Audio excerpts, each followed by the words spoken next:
Physics में बल तथा गति का नियम पढ़ने जा रहे हैं। और इसमें बल तथा गति के नियम में पिछले क्लास में हम लोगों ने पढ़ा था बल क्या है और बल के प्रकार भी पढ़े थे, संतुलित बल और असंतुलित बल। आज हम लोग न्यूटन की गति का नियम पढ़ने जा रहे हैं। न्यूटन जो कि भौतिक शास्त्री थे और इनका पूरा नाम सर आइजैक न्यूटन था। इन्होंने गति के संबंध में 3 नियम का प्रतिपादन किया। तो 3 नियम का प्रतिपादन किया था। जो पहला है न्यूटन की गति का प्रथम नियम, दूसरा है न्यूटन की गति का द्वितीय नियम और तीसरा है न्यूटन की गति का तृतीय नियम। तो न्यूटन की गति का प्रथम नियम को हम जड़त्व का नियम भी कहते हैं और इसे गैलीलियो का नियम भी कहते हैं और इस नियम से बल की परिभाषा प्राप्त होती है। तो सबसे पहले देखते हैं कि न्यूटन की गति का प्रथम नियम क्या है।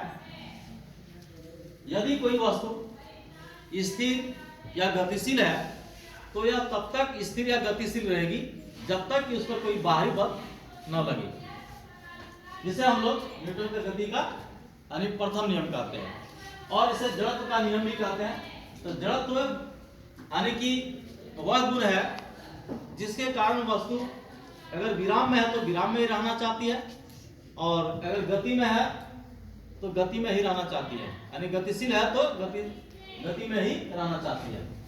तो सबसे पहले उदाहरण के तौर पे हम लोग देखते हैं कि एक मैंने ग्लास लिया और एक कार्डबोर्ड यानी इसमें कुट का भी प्रयोग कर सकते हैं मोटा सा, और इसमें एक सिक्का रख लेंगे और जैसे ही इसको हम लोग ठोकर मारेंगे तो सिक्का ग्लास में गिर जाता है। तो इससे पता चलता है कि वो सिक्का क्या है, वो विराम में था और जैसे ही हम कार्डबोर्ड को यानी ठोकर मारे तो वो गतिशील हो गया। तो जो वस्तु यानी सिक्का देखिए गिलास में गिरा यानी विराम में था, विराम में ही रहना चाहती थी और ये जिसको कुट यानी कार्डबोर्ड को मैंने गतिशील किया। तो यह जो है न्यूटन गति का प्रथम नियम है जिसे जड़त्व का नियम कहते हैं। और उदाहरण के तौर पे और भी हम लोग देखते हैं कि दही जो है उसको हम लोग अगर किसी छड़ी से पीटते हैं तो उसके धूल कण नीचे गिर जाते हैं और साथ ही वृक्ष की डाली को अगर हिलाते हैं तो उसके पत्ते भी नीचे गिर जाते हैं। तो कई प्रकार के जड़त्व का उदाहरण हम लोग देख सकते हैं। ठीक है, ओके।